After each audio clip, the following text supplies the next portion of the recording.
I'm not gonna lie, this kind of stuff does make me happy. I'm just saying that someone was fucking calling this out before all these mainstream media outlets got on board, okay? Oh, you say Andrew Tate money-making scheme goes for fans of extreme misogynists closes. Program encouraging followers to post videos help former kickboxer go viral.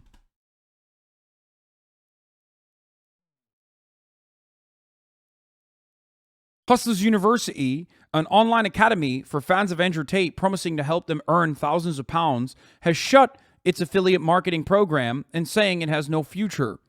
The program had enabled Tate's followers to earn commissions for signing up new members and encouraged them to post videos of him to get as many referrals as possible. It led to thousands of videos of the former kickboxer and reality star being posted on social media, generating thousands of referrals and propelling Tate to viral fame. Widely shared content included videos of him saying women are a man's property, rape victims are to blame for their own assaults, and talking about hitting and choking women, trashing their belongings, and stopping them from going out.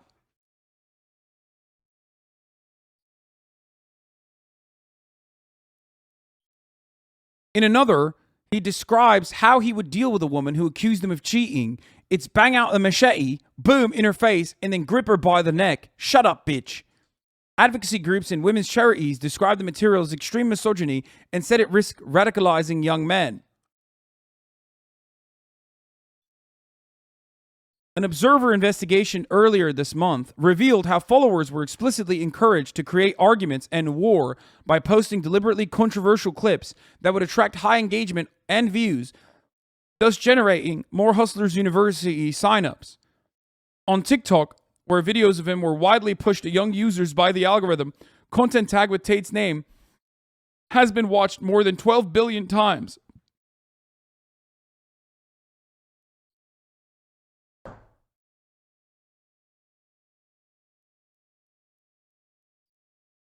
The closure of the affiliate program signifies the loss of a key revenue stream for Tate and comes as membership statistics for Hustlers University, which costs £36 a month, show it currently has about 109,000 members, down from 127,000 2 weeks ago.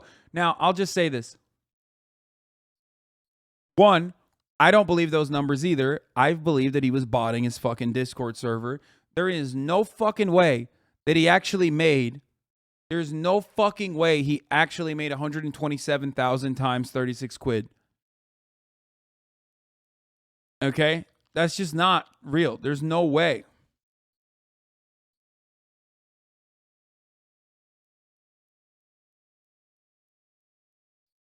Okay? New character, Hasso Peck.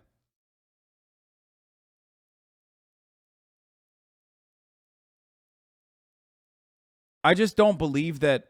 I don't believe it. I don't believe, because the price point is too fucking high.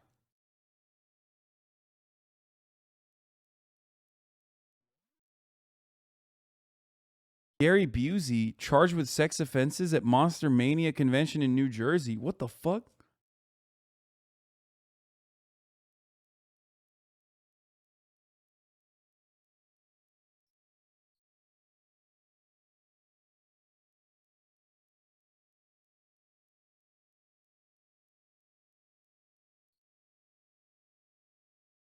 He went goblin mode? Yeah.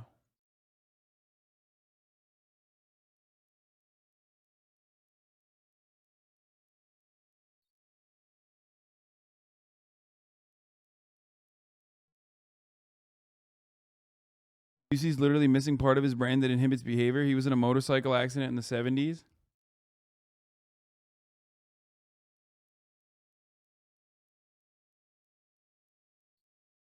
Sounds like you're a top J for top jelly. Social media firms have taken action to reduce the spread of Tate's content in recent weeks. TikTok users say they are now being shown fewer videos of him, and many accounts have been banned. TikTok said misogyny is a hateful ideology that is not tolerated on TikTok. We've been removing violative videos and accounts for weeks, and we welcome the news that other platforms are also taking action against this individual. Meta, which owns Facebook and Instagram, said on Friday it had removed Tate's official accounts for violating its policies on dangerous organizations and individuals. Tate had 4.7 million Instagram followers at the time of his account was removed, up from about 1 million in June. The action by the social platforms has sparked allegations of censorship from fans, with Tate saying, "Banning me only inspires more internet hate mobs and more division. This will become a weapon of attack for different points of view for the foreseeable future." But it has been welcomed by anti-extremism groups that warned his material risked radicalizing young audiences. Yeah, they are. I mean, yeah, this dude is basically. I tweeted about this. Here's the thing. I fucking tweeted about this earlier this morning when I first woke up because, you know, I knew that I wasn't going to be able to get a lot of say if I continued my Hank Pecker shit all day long. And my take was basically that, and I had a conversation with Ludwig last night about this as well, and I was thinking a lot about it, but Andrew Tate obviously didn't invent misogyny, but had no issue becoming its online face as he skyrocketed to fame over the last few months. Of course, social media platforms are going to use him as an example to act like they're doing something, even though they directly contribute to the problem by way of how their algorithm works. Okay? Like, on the one hand, Andrew Tate's banning, of course, was not done over like a singular act, but more so just a broader character, right? That he was portraying. He saw that misogyny was going to make bank. He used that to ride to fame. Ludwig had a very similar take on you. This is you. Yeah, well, Ludwig and I had a long, extended phone conversation before he posted his mogul mail, so that's probably why. He and I are in agreement on this issue. And Moist Critical had a god-awful centrist take on this using the slippery slope argument. Because Moist Critical is a YouTuber, okay? When you're on YouTube, there's a part of your brain, no matter how awesome you are, and I love my friends on YouTube, but when you're a YouTuber, there's like a weird part of your brain that immediately goes, free speech. No, the most effective way to deal with a person is by more speech, doing more speech. You should do more speech. Don't ban them. And it's so weird because, like, that's exactly what they used to say back in 2016 about, like, fucking Nazis and Milo Yiannopoulos and many others. Okay? It's just how it is.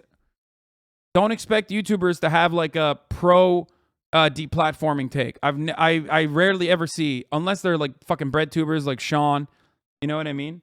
You're not going to get that from them.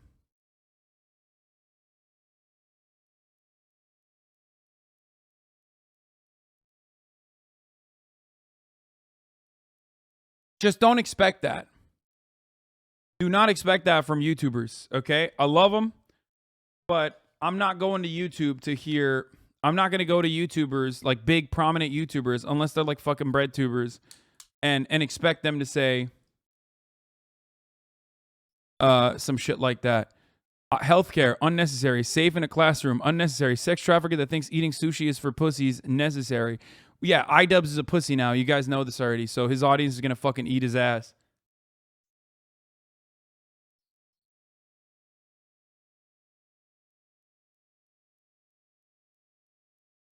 Ludwig is a big prominent YouTuber that said shit like that. Bitch, Ludwig is not a fucking YouTuber first and foremost.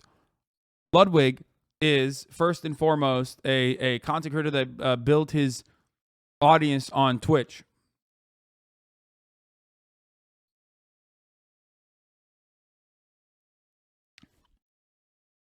iDubbbz and Ethan are two YouTube first Andys that actually do have a reasonable take on this.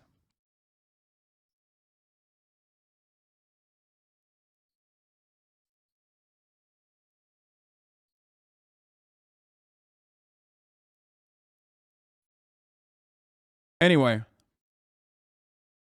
Lud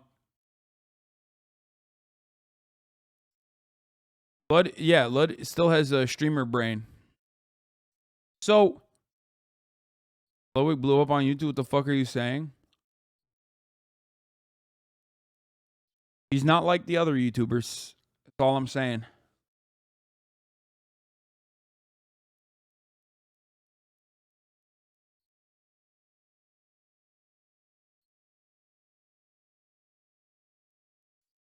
Okay.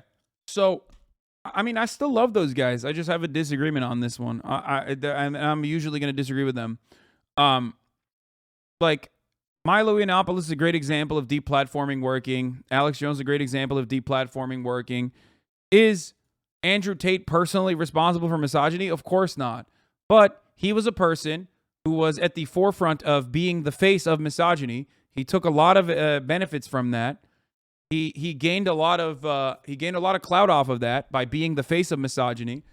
And then when a platform that needs to look like they're combating misogyny, that's not going to be able to like change their algorithm because that's how they fucking make their money, had to take a stand on it. They went and they fucking dunked on him. What goes around comes around. You know what I mean? You're having a lot of fun when you're fucking sowing, but then when the reaping comes around, you're like, oh fuck no, oh no, I don't want that. Of course that's gonna happen. You know?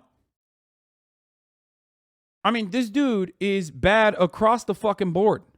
FD Signifier had a good take on this. I made a joke alongside him as well. Andrew Tate has started to scare conservative white moms, so it'll be over soon. Yeah, I say, someone high up at Meta had their son call her a bitch or something. Like, yeah, conservative moms were like, oh shit, what the fuck is my kid saying right now? Even white women, even white conservative women were like, okay, this is unacceptable. You had fucking 11-year-olds. Do you hear that? You had fucking 11-year-olds, literal 11-year-olds being like, you're not working. You're not working for your money. I am. Bitch, you're 11. Shut the fuck up. That's the sound of a million 14-year-old boys crying in anguish as their fearless leader, Andrew Tate, was banned on Instagram and Facebook today. Now, if you don't know who Andrew Tate is, you can just watch this video. And if you do, you're suffering like the rest of us, and we have to talk about this guy once more because this ban is somehow a bit controversial. Now, let me catch up to speed. Andrew Tate, no stranger to getting banned by social medias, was banned on Twitter for the past 5 years for saying this, which I'm not going to read out loud, but you can read with your eyes. Yeah, that is crazy. That's crazy. He said that publicly and thought it too. Like, you have to think it. Anyway, he was banned on Facebook. Now, I try to find out the exact reason. The ban is a little bit weird in the sense that there was no specific moment that led up to this ban. There's no one thing that he did that Facebook's like, no, not that. But I looked through their hate speech, which they say don't post. Makes sense to me. And it says, do not dehumanize people, including women, as household objects or refer to them as property. Property. And then I saw this clip of Andrew Tate doing that. If I have responsibility over her, then I must have a degree of authority. For the same reason, if I have responsibility over, and everyone's going to lose their mind, it's an example, it's only an analogy. If I have responsibility over a child, I have to have some authority. You cannot be responsible for something that doesn't listen to you. You can't be responsible. Okay, my favorite part about this is Dave Portnoy goes tough off the first one. But the video doesn't end. Responsible for a dog if it doesn't obey you, or a child if it doesn't obey you, or a woman doesn't obey you. The super sexist path. Cool. Let's take a beautiful sports car. It doesn't matter. A house, land, didn't help. whatever. Okay, wait. I mean, like I said, when you have the fucking king of misogyny being like, bro, you're going too far, that's a point to be like, all right, let's take a breather here, okay? When you got Dave Porkboy being like, dude, that's a step too far. You're giving the fucking game away. That's when you know you've gone too far. Okay? One bite. You know the rules. One bite of sexism. Not two, not three, not the whole fucking pizza pie. Okay? You can't be to the right of Dave fucking Porkboy on sexism, dude. Everybody knows the rules. being sexist? I'm being sexist? Okay, so my shovel of a wife, right? It's crazy. It's crazy. But look, if you don't take my word that Andrew Tate is sexist, maybe this guy will convince you. If you're going to be realistic about the world, you're going to be a little bit sexist. I'll openly say I'm a little bit sexist because I'm realistic. Men are just better than women. So I feel like we got that out of the way. Now, let me make it very clear. I think Andrew Tate is a piece of shit. I think him being banned is overall a good for the world. It's not that much of a difference because the sexism's still there, right? Think of it like this. Meta banning Andrew Tate is taking away their responsibility to actually deal with the root problems of their platform, where they're promoting people who are Islamophobic, sexist, racist all the time with their algorithm, the same problems that YouTube, Twitter deal with. If this motherfucker brings the Myanmar genocide, by the way, know that I'm going to call him out on this. He did not know what that was, okay? When I was talking about the Muslims in Rohingya, he did not know what that was on our phone conversation, okay? I'm just going to say he knows now. He knows now, but he did not know Facebook or its involvement or the genocide. He did know about the genocide, to be fair. He just didn't know Facebook's involvement. He knew about it after I talked about it a little bit. And he knew who like Aung San Suu Kyi was. Didn't really know, didn't know her name or anything, but he knew a little bit. He knew enough. With every single social media platform has an algorithm, and they're boosting. They're the ones literally lifting up these creators, and then as a good thing, they'll ban one, like the head of the Hydra, and then 2 more will come out. I mean, there will be 2 more sexist content creators in 6 months that come out of this that are maybe a little less effective at making money and have a little more hair on their head, probably. Okay, that is the reality of the situation. And there's going to be some people, maybe even watching this video, who are like, they're trying to silence my boy Tate.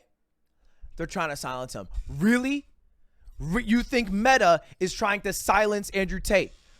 When they didn't even silence their Facebook users from causing a, quote, determining role in the Rohingya genocide, which by the way, caused over 20,000 people to die in a lot more atrocities. You think the line was, you know what? It's that Tate guy. Now, honestly, what probably happened is there's some high-level exec who got Andrew Tate on their radar. Hassan, I'll call him earlier. He told me this is his theory, that there's some 11-year-old boy in the fucking basement going, God, you bitch. And it's a Facebook dad exec or mom exec up top, and they went to work, and it's one click of a button, and he's gone. It's probably that simple, because that's how platforms work. They're notoriously inconsistent with bans. Gave me the credit for the fucking 11-year-old boy thing, but he didn't give me the credit for the early thing. It's fine. It's fine.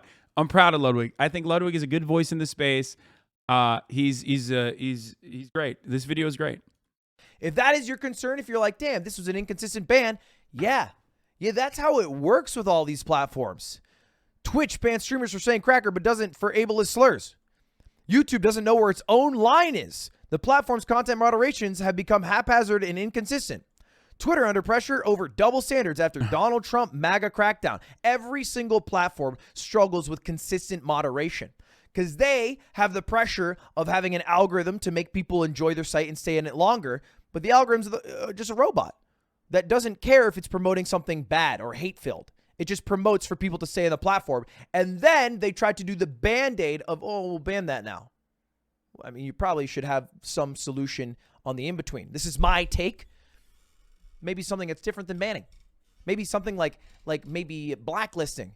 Like you don't have them in the algorithm away anymore. Just pull them out of the algorithm. It's the same thing as YouTube with demonetizing. You know how powerful demonetizing is? Demonetizing has killed channels. It's made creators stop posting. It's not a good thing, but if you need a step between banning and not banning, so it's not a fucking controversy every time like Andrew Tate or a Andrew Tate clone gets banned, you can do that. And then maybe creators will be a little less centrist about this take and with a little more gumption, they'll be able to say, oh yeah, I think it makes sense that Andrew Tate was demonetized off the platform and he's no longer circulating in the algorithm. He probably shouldn't be promoted because all he is doing is trying to sell his multi-level marketing scheme, which I think is a good enough reason to not promote someone at all in the first place.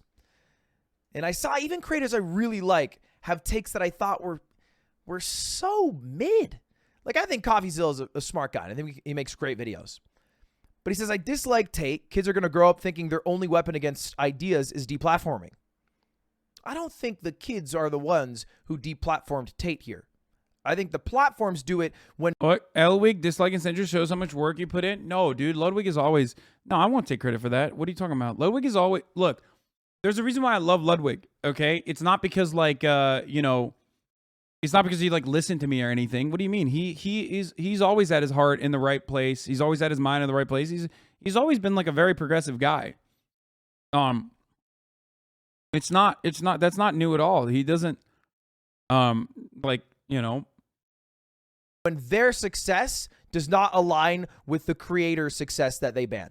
All right? Either because it's getting too much negative press, like an Alex Jones type, or it's something that maybe, like I said earlier, ran across an exec's desk and it doesn't follow terms of service, and it can be a slam dunk ban that takes off the pressure of making any real change to a platform. I'll also say about CoffeeZilla, he said, what's the better solution? Talking to them Lamau, which I'm going to call you out here. I think you think. okay. Here's the thing. Yes, dunking on someone like Andrew Tate is good and sometimes necessary. Okay, obviously. But as someone who has dunked on him very adequately, so much so that even all my fucking haters were in unison saying, like, I gotta hand it to Hasan. He really did a good job. Okay? That didn't stop Andrew Tate's fucking ideas from still continuing to spread like wildfire, because it's not even his ideas. He's just a new spin, okay, on very old ideas. He's not going against the grain. He's going alongside the grain, okay? He's going with it.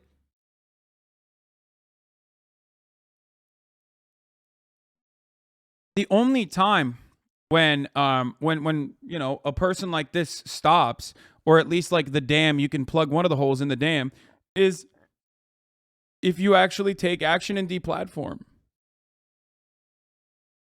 Think that because you're doing a debate with Tate this week. I'm just saying the timing's a little convenient.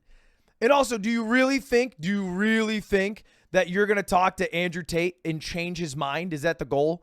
Is it sit him down? Even if it's not to change his mind, even if it's to change his followers' minds, which I think I was able to do a little bit, at least. Like, maybe I stopped a couple people from like joining Hustlers University or whatever. The impact is far, far larger. It doesn't matter. It's the best you can do as an individual, but ultimately the system set in place needs to take action. Like, that little bit helps, you know, me sleep better at night, certainly, and it's progress. But again, there's no other way to handle this. You can't debate Nazis away. And Andrew Tate is kind of like the fucking Hitler of misogyny, okay? He might not be as like you know, white supremacist or anything like that. Obviously, he's not. He does have some reactionary ideas on things like that as well. But he is literally the Adolf Hitler of fucking misogyny, of hating women. He is, maybe not the Adolf Hitler, but the Richard Spencer of hating women, certainly. I mean, I've never seen anybody so openly fucking state the horrifying ways in which they want to deal with women. Like, he kept saying, like, you know, fuck women, beat women. Like, what do you mean? What more do you want? Like, he was the fucking Prophet Muhammad of beating women, okay? He's like, he had the holy book in his hand, okay? He was reading the future Bible.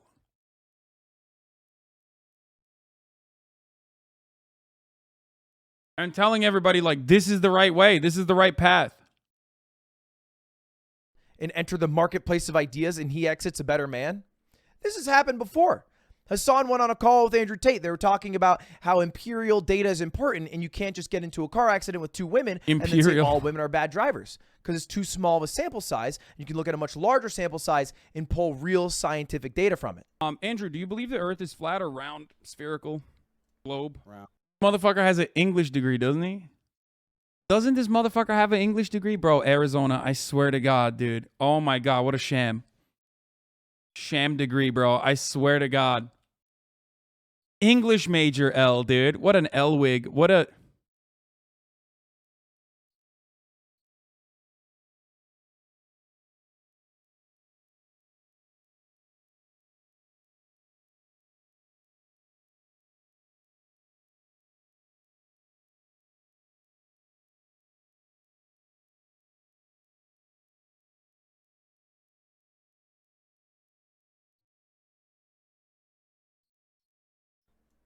You believe it's round, right? But when you walk outside, it feels like it's flat. Brother, And I It looks flat, it feels flat, but you believe it's round. Why do you believe the earth is round? because I have personal experience that would prove. So you think Prophet Muhammad is all about beating women? What? No, motherfucker. That's not what I said. Why are you so brain broken? Oh my God, inshallah, one day your brain will be better, okay? One day. In the words of Allah, read, okay? Read. Dumb bitch.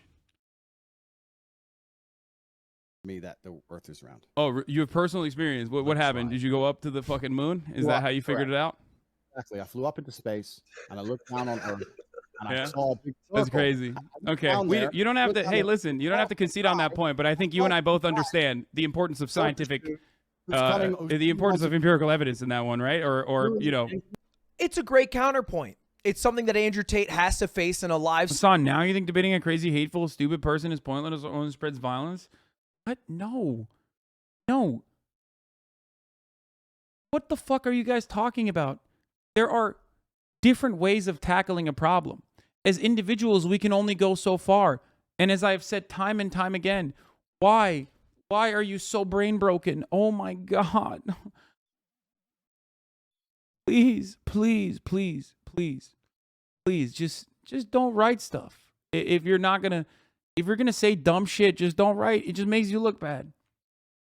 Setting, which can be a little stressful. So he goes into this, made up story to try to just diffuse the situation, back out of it. But what came from it was not, you know what? Maybe empirical evidence is important. This is him today, Andrew Tate. Yes, he told me I'm not lazy. He's gonna who Megalo Who's watch. HasanAbi? You remember him, the guy that was basically like sitting down like with glasses. He's kind of like a bigger guy, like this. Bigger like fat? No, he wasn't. He's like really buff, actually. This is Andrew Tate pretending not to know who Hasan is today. What are you talking about, bro?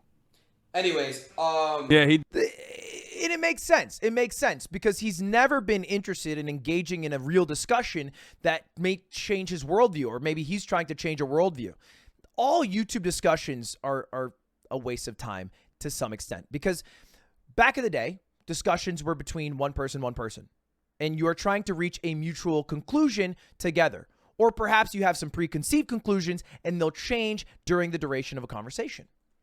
But nowadays, these conversations, whether they're through a podcast, It's so funny that he was like, "Yeah, I don't know who that is. Doesn't ring a bell." Meanwhile, his like entire body language changed the moment that Aiden brought me up, and also on top of that, before he got banned off of Twitter, he was like nonstop tweeting about me. And literally shot a podcast with his brother calling me an Armenian genocide denying bisexual. It's just, I mean, it's cute. I liked it. I thought it was funny. Bitch made. podcast or a debate or whatever it is, there's a third person in the conversation, you, the viewer. And so it's much less a genuine effort to try to convince someone to be on your side I'll be back. or see their worldview. And it's much more trying to convince the thousands or millions of people watching to change their worldview. And so you have a preconceived conclusion, and it's just trying to find the data for your preconceived conclusion to convince those people watching, not the person across from you. Which is why Debate Bros and all that shit is mostly just for show. It's a showmanship thing and a general waste of time if the goal is to try to see some worldviews, see other people's perspectives. That's all it is. It's not a genuine effort at all, which is why I was surprised when I saw this take from Ordinary Gamer, another creator, by the way, who I think is great. But he said, banning Andrew Tate is dumb. Ideas should be challenged, and if he spreads misinformation, it should be countered in the public sphere. And I replied to this. I think it encapsulates my thoughts now pretty well. Regardless of whether banning is the correct decision, the idea that truth prevails in the public sphere has been repeatedly proven false. People just move to spheres that agree with their truth. And I found this the other day because I made a mogul mail and I talked about people who were anti-vax. I used the term anti-vaxxers, which people got very upset about. And they said, I'm not anti-vax. I'm just against the vaccine. And you can do, and there's always the do your own research crowd. I can do my own research right now. I can do my own research and I can find that getting the COVID vaccine makes you much less likely to go to the hospital, which is a big problem because hospitals are overrun. It even makes you slightly better at not getting the illness. But then there's also people who do their research and be like, well, this is the first mRNA vaccine. What's an mRNA vaccine mean for my body for the next 10 years? And people will only do the research to back their point. Because all debates in the public sphere, aka on social media, is a debate where other people are watching. And so it's never like a conversation, which then maybe the question is, hey, what is this commentary YouTube thing for? Is this valuable? Is this another sphere? Where are we? What's going on? Who's going to save us? How do we get to real public discourse? When will the truth prevail? Why is it just always misinformation? Why aren't you subscribed yet? Yeah, I mean, I agree. Great video by Lud. Succinctly put, well put.